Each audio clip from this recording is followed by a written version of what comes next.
Ժողովուրդ ջան, մեկ պահ լռություն, ուրեմն գիտեք, մեր վանքը ով է հիմնադրել Մխիթար Գոշը։ Ընդհանրապես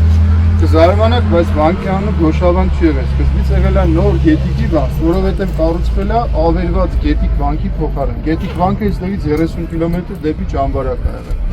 Վանքը հիմնվել է 1188 թվականին։ Առաջ սկզբից մի հատ փայտաշեն եկեղեցի են սարքել, որը այստեղ է եղել, հետո քարաշենը Սուրբ Աստվածածինը 1191-ին, որտեղ որ պատարակեցին։ Ուրեմն մեր վանքը եղել է ոչ միայն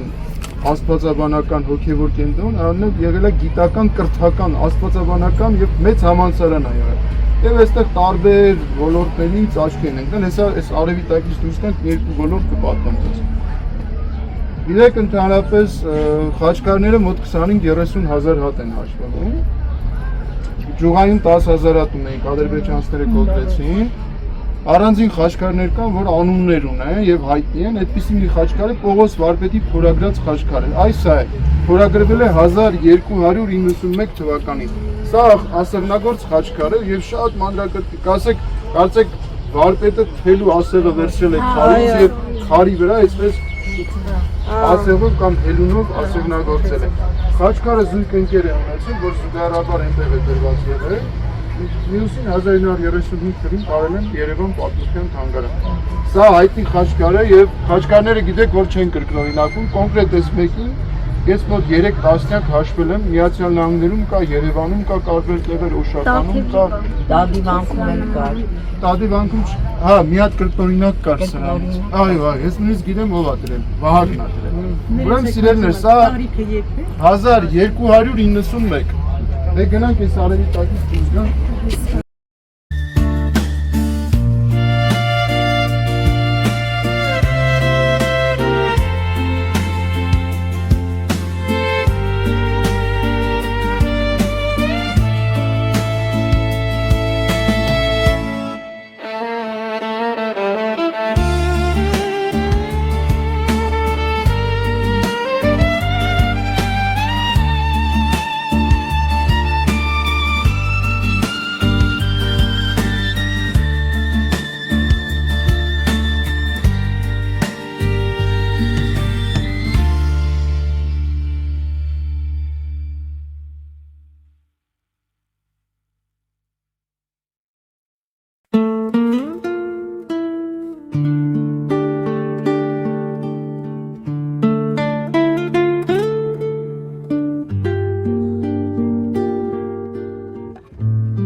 Ուրեմն սիրելիներ, գիտեք, Մխիթար Գոշը նաև, ովքեր որ կարծում մեծ մասը սովետի ժամանակ է Սովետները Մխիթար Գոշին հատուկ կերպով փորձել են արժեքազրկել, փորձել են իր պաշտոնը հանգամանքի իջեցնել, խոնարհեցնել եւ իրեն դարձրել են առակագիր։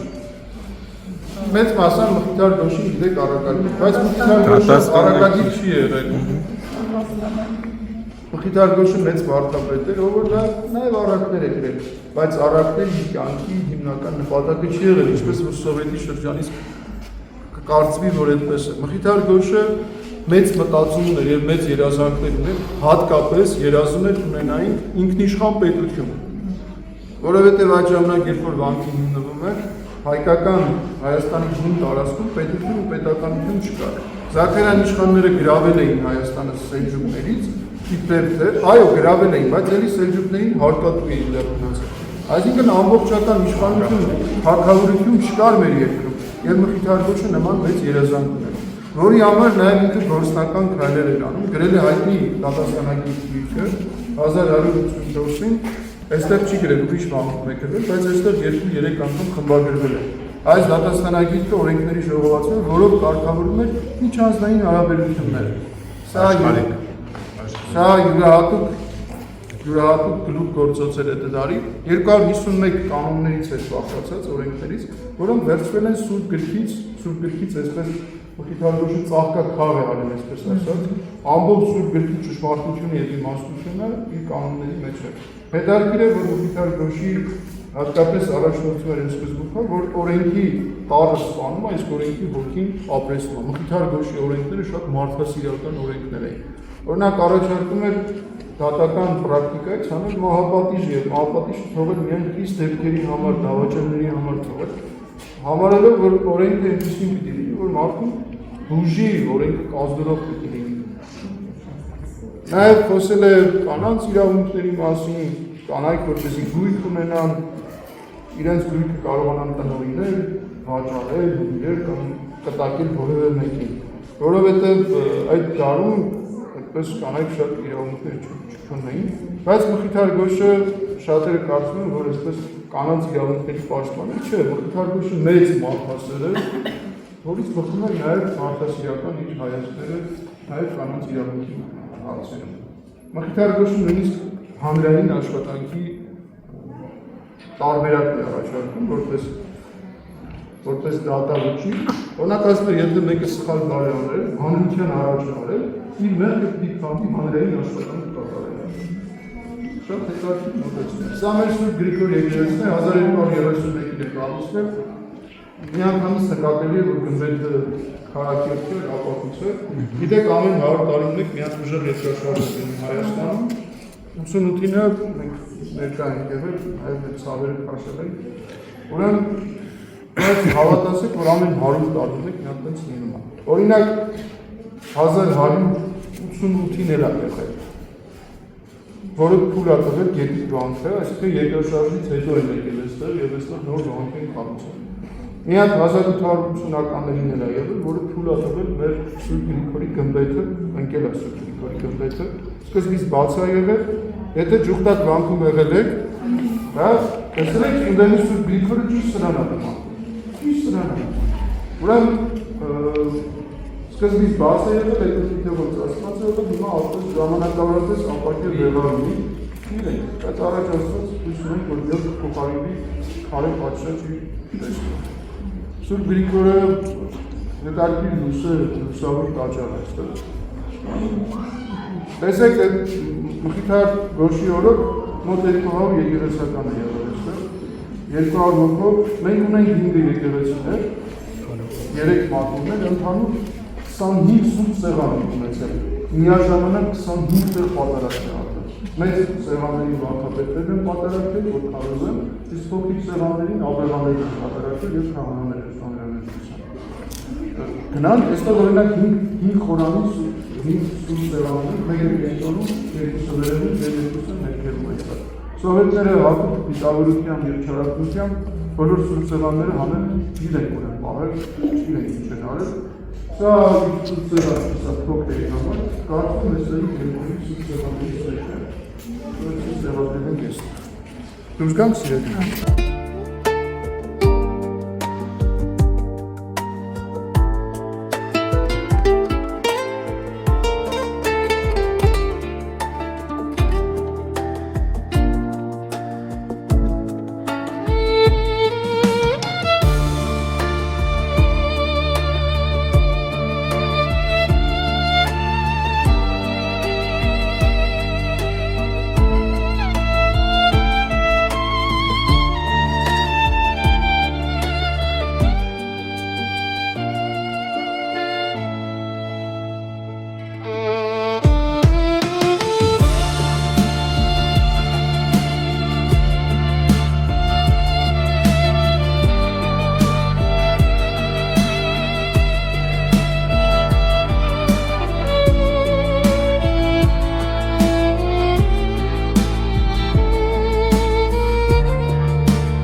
5-րդ դարին ասում, 7-րդ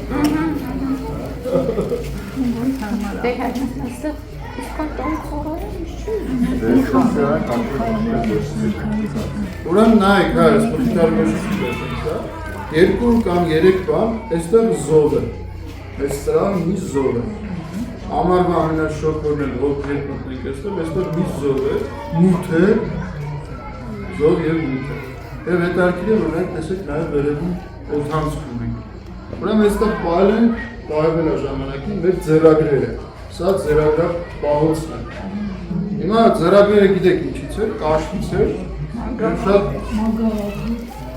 և շատ թանկարժեք են, գիտեք ձեռագրեր կային, որ ամեն մի էջը մի որդուտի կաշի է, քան էջ, այդքան որդուտ, իսկ դա բոլոր դարերում արժեք են դեցել և հատկապես գյուղաբնակ վայրերում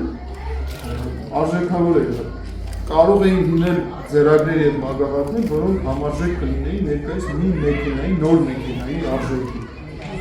Այդ ձեռագրերի համար հատուկ խնամքի միջոցներ էին ապահովում։ Ապահովում էին այստեղ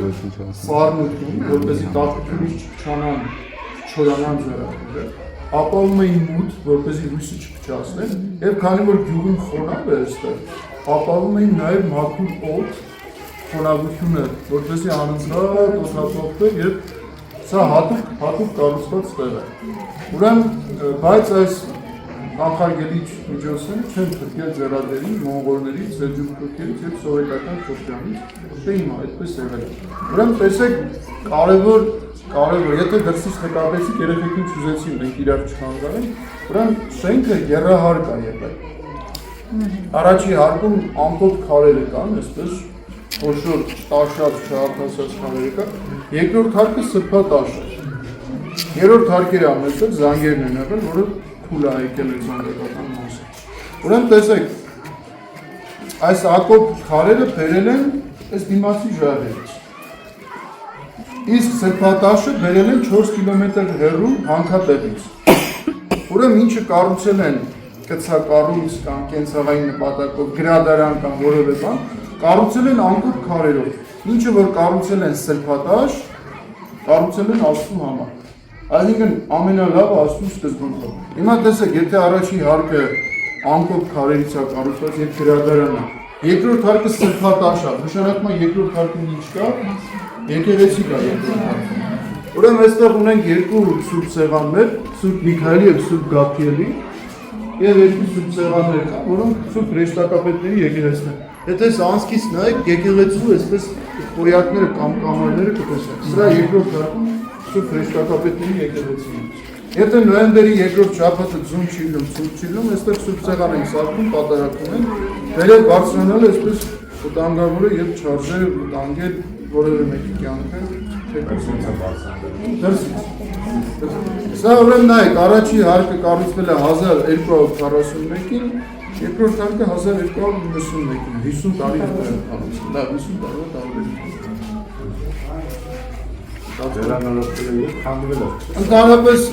հիմնովին չի քանդվել երբեք, բայց արտաքին քարեշերտը միշտ նորոգվել է եւ արտաքին քարեշերտը միշտ կարի։ Ներսից նույնն է մնացել է։ Հետաքրքիր պատմություն Ինչ պատմություն ուզեք պատմել։ Այս ինչու ասել պատերը։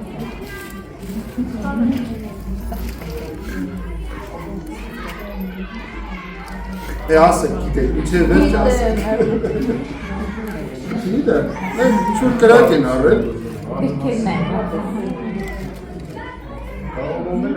Թե գրքերը։ Ասպեն ձեռագրերն են վարել այստեղ։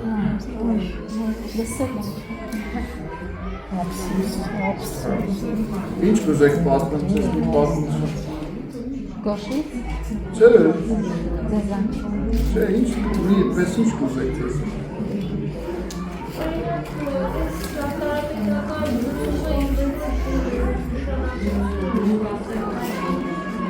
Ուրեմն ժողովուրդ, լսեք ինձ հիմա։ Ընդհանրապես մեր քրիստոնյաների խնդիրն ինչ է, օրինակ հանդիպել եք, չէ՞, աղանդավորների։ Հանդիպել եք, ես էլ եմ հանդիպում։ Իրենք ինչով են ուժը, Սուրբ Գիրքը լավ գիտեն, Սուրբ Գիրքը կարդում։ Մենք Սուրբ Գիրքը չենք կարդում։ Ամենօրյա Սուրբ Գիրքը, ով է ձեզից ամենօր Սուրբ Գիրք կարդում։ Լավ։ Չէ, սիստեմատիկ, ով է կարդում։ Լավ, լավ։ Ձեզից ով քանի համար կարա Սուրբ Գիրքից ասել։ Համարներ, հատվածներ, անգիր մեծ կտորներ։ Ուրեմն տեսեք, ինչով է սա կարևոր, Ուրեմն գիտեք, որ առաջի 3 դարերում քրիստոնեությունը հալածվել է։ Եվ քրիստոնյաները գիտեք որտեղ են հավաքվել, կատակոմբաներում, սրանք ստորգետնյա գերեզմանատներ են։ Ուրեմն եւ այդ ստորգետնյա գերեզմանատներում պահպանվել է վաղ քրիստոնեական արվեստի գործեր։ Տարբեր պատկերներ կա, տարբեր նկարներ կա, որ պահպանվել է։ Օրինակ, մի պատկեր կա, որտեղ հարություն մի պատկեր կա, որտեղ իրոջ ուսերին հայց է, եւ ոչ թե կա։ Սա շատ հետաքրքիր պատկեր է։ Սրա մասին մի ուրիշ անգամ կպատմեմ։ Բայց այս կատակոմբաներից մեկում մի պատկեր կա, որտեղ կարծիքի հարություն։ Մի պատկեր կա, որտեղ Քրիստոս թագով է եւ ձեռքին քնար ունի։ Սպասեք։ Ուրեմն շատերը կարծում են, որ Դավիթ մարգարեն է, բայց հստակ է Քրիստոսն է, թագով է, քնարով է եւ կողքի գրած է, որ Քրիստոս թագավոր է գրած։ Բայց Քրիստոս իր գլխին երբեք թագ չի դրել եւ երբեք քնար չի նվագել։ Բան չեն Քրիստոսին թագով եւ քնարով պատկերել։ Ուրեմն առաջի դարի քրիստոնյաները, ովքեր որ ներծծված էին հունական դիցաբանությամբ, հիշել են մի պատմություն, երբ որ արգոնավորները գալիս են Վրաստան, Կորխեթիա, ոսկի գեղմը գողանալու համար։ Ուրեմն երբ որ գալիս էին ճամփին, ըստ հունական դիցաբանության, ծովի մեջ կային սիրենաներ, գիտեք սիրենաներ ինչ են, ջրահարսներ, ովքեր որ գեղեցիկ ձայն ունեին, երգում կանչում էին այս նավաստիներին, գցում էին ջուրը եւ ուտում էին նավաստին, վիշապի ջուրը։ Իրենք շատ գեղեցիկ էին արտաքնապես եւ շատ գեղեցիկ ձայն ունեին։ Եվ որպեսզի նավաստիները չընկնեն այս սիրենաների ձեռքը, կար մի թագավոր, որի անունը Օրֆեոս էր։ Դերից գալիս է Օրֆա, որի անունը Օրֆեոս է։ Այս Օրֆեոսին խնդրում են, ասում են Օրֆեոս, արի մեր հետ, երբ որ սիրենաները կսկսեն երգել, դու կերգես, որ քնարը կնվագես։ Այս Օրֆեոսն է քնար եւ գեղեցիկ ձայն։ Ուրեմն երբ որ այս նավաստիները գալիս են եւ սկսում են սիրենաները երգել, այս Օրֆեոսը սկսում է երգել եւ իր գեղեցիկ ձայնով իր քնարի նվագով խլացնել այս սիրենաների ձայնին եւ փրկել նավաստիներին եւ նավաստիները հաջողությամբ կարողան ծովից դուրս գալ։ Ուրեմն առաջի դարի քրիստոնյաները,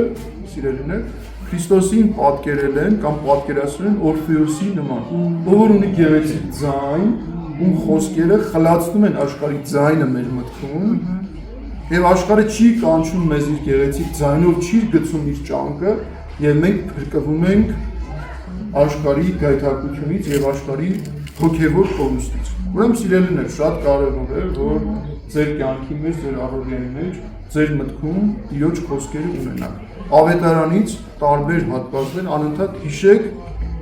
անընդհատ իրար պատմեք, ձեր զավակներին պատմեք, ձեր թորնիկներին պատմեք, ոչ թե Facebook-ի գրությունները նայեք, այս մեկը էս ասեց, այս մեկը այն ասեց, այն մեկը այն ասեց։ Ավետարանով թող լինի ձեր կյանքը, որպեսզի աշխարհի ձայները խլացվեն ավետարանի ձայնը։ Տերը օրհնի ձեզ սիրելի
չարյաց ասատյա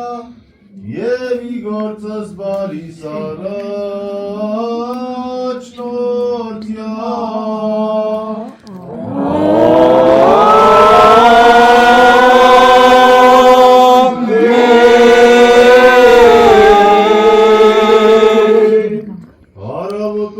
Արավոտորնությանցն և պարաբանությանցն արժանի արա Զամենայն ավատացյալը սանվանըտ գում սրպով և այայի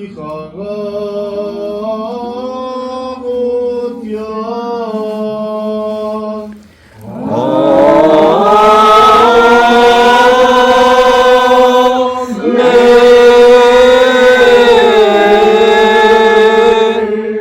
Տեր Աստված մեր դուրս քո խաղություն ամենայն աշխարի բացս ծասումն եվս պատվասնի արարածոց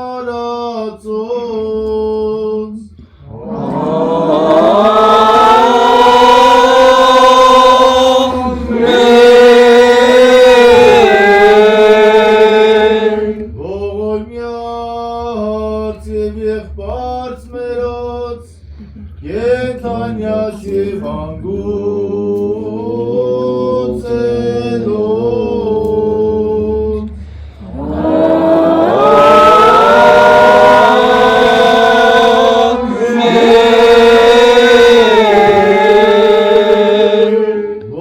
Ողորմյաց եկեղեցի շինողած երախտավորած պետվատվից Սպասավորած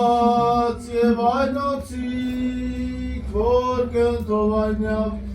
սրպոտաճարի սեն հանգուցյան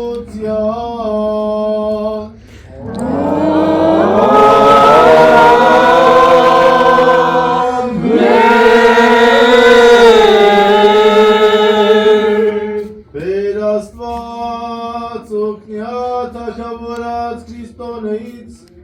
և իշխանած ըմբարե պաշտից, զորած և զավակած նոցին, պահելով ի խաղաղոտյան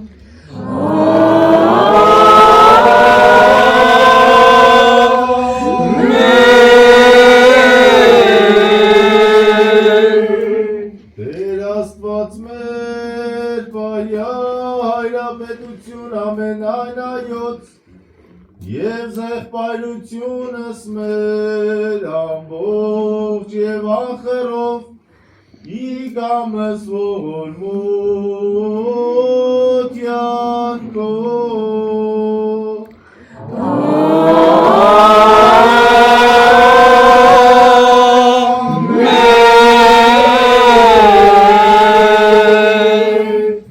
Նշանավ սուրբ և պատմական խաչիքո հալացյաց երևելի և զաներևույթ թշնամի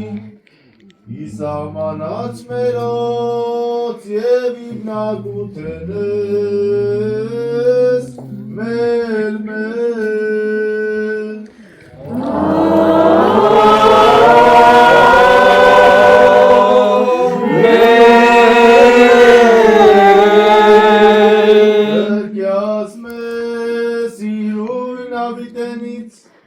Եվ կեզ պարկավիտյան